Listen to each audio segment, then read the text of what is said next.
Hi there. This is going to be a quick how-to on doing an IEP amendment in eSped, specifically for STAAR accommodations.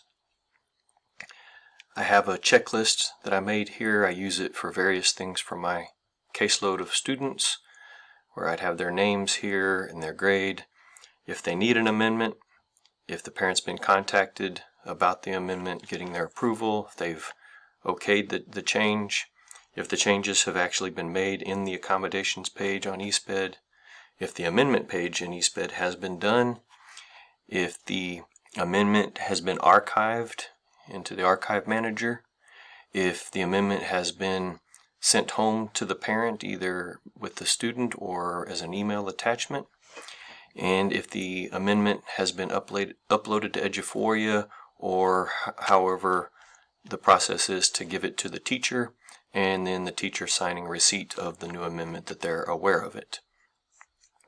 So here is a sample student's eSped IEP with their STAAR accommodations page here, and it's got a couple of things that need to be changed on it.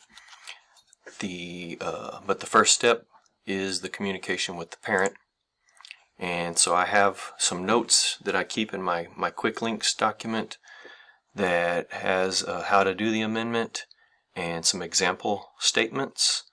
It also includes statements for if they have typos or clerical errors, such as the dates aren't entered correctly or something like that. And so I refer to this to copy and paste, so I'm not having to use too much brain power on rethinking how to type it out to sound clear and correct. And I have an example here of a communication with the parent. It was really short and sweet. I just kind of touched base with them, told them I had a question about the STAAR. They said good. I asked them the question if they were okay with it, not having the duplicate accommodations of the computer reading it aloud to the student and the test administrator reading it aloud, and they said okay. And then I said okay, I'll send you the paperwork home for their records. So going to this page here, I'm going to go ahead and make the changes here, and then I'll go to the amendment page. So we're looking for the ones that say read aloud by test admin, read by test admin, so I'm going to delete that one.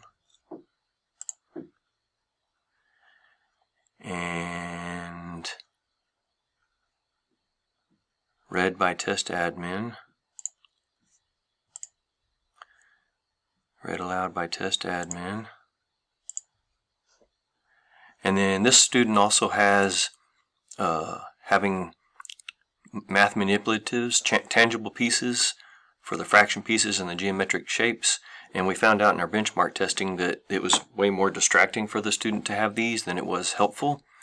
And so instead we're going to give him pictorial models of these concepts that he can refer to so that he doesn't feel like playing with these as toys. And that's more in line with what is actually used in his classroom on a regular basis. So that gets that all the way we need it. So I'm going to click Save. And then I'm going to click here and type the beginning of the word amendment, and it comes up right away. So here we are at the amendment page, and this is an amendment to the IEP developed on, so this would be the date that their annual ARD was most likely. So this student's plan is February 17th of this year to February of next year, and so I assume that it was February 16th, and I checked, and it is. The implementation date will be April 20th. That gives me enough time to get it all lined out and giving the 5 days waiver option, since this isn't something that needs to start the next day. and I don't want to spend the time explaining all of that to the parent. I am just leaving that off here. So I've got that the parent agrees to not have to have an ARD meeting to make this change, and I didn't check off that they agreed to waive the 5 days, 5-day waiting period. So I'm going to let them go ahead and just keep that. That's kind of a complicated concept sometimes to try to explain in a quick phone call or text. I did this via text. You can do it through a phone call. You can send a letter home with the student. I found text to be the quickest way. You can do it in email also, but this is the fastest way for me, and I already have a good texting relationship with all of my parents. And so the parent agrees to the changes. These changes apply to their accommodations and on the state assessment. And so going further down, here's where we get to description of the action proposed for the student. And so here's where I have my phrases, description of the action proposed. So I can just, if it's just about the accommodations, it's this part. If it also includes some date typos that I had in this student's plan, I would include these and just copy that and paste it into that box. And then the next box is description of other options considered, and so I'm going to paste these in there. And then the next box is why options were rejected, and so I am going to paste this in there. Again, this part is for the STAAR accommodations being changed, and then this line is added to explain about the typos. And then the deliberations is here. So I would go and click this button, and it's already pasted in there. So I would then just finish this stuff out. A copy will be given to the parent on the 20th, so I'll email it before or by that date, and then that's me, my title, my number, and so that's all done. So then I got to make sure I click save to this. So once it's saved, then I'm going to click print archive.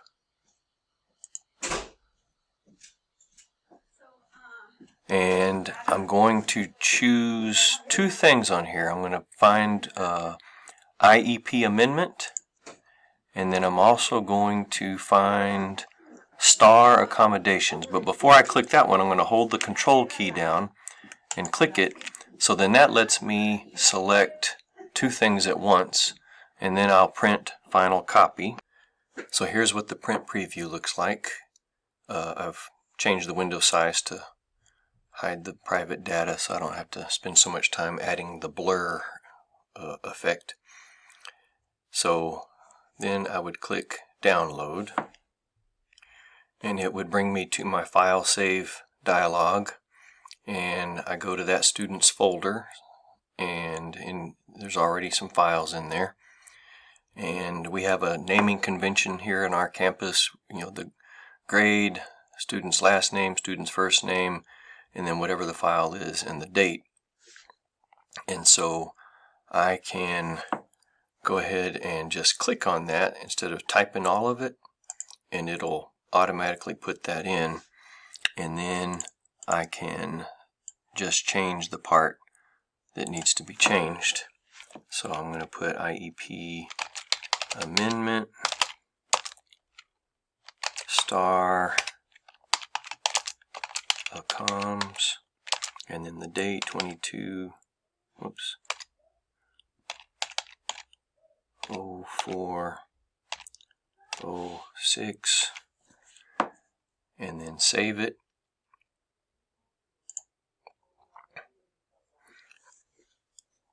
So then it is on my computer. I've got Google Drive set up.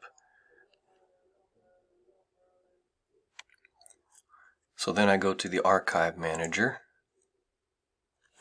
for this student, and I would upload the document. There it is there, STAAR Accommodations. And I forgot the second M I usually put.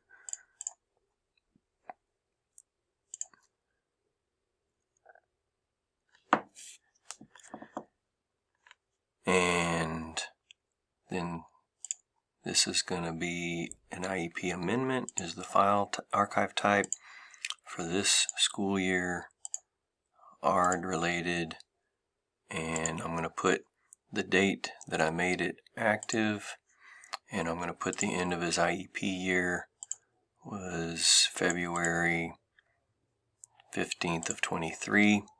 Then I would save it, and it would be in his file.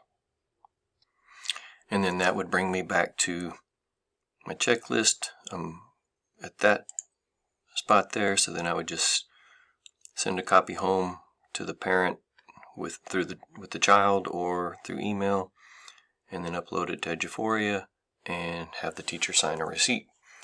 And that is it.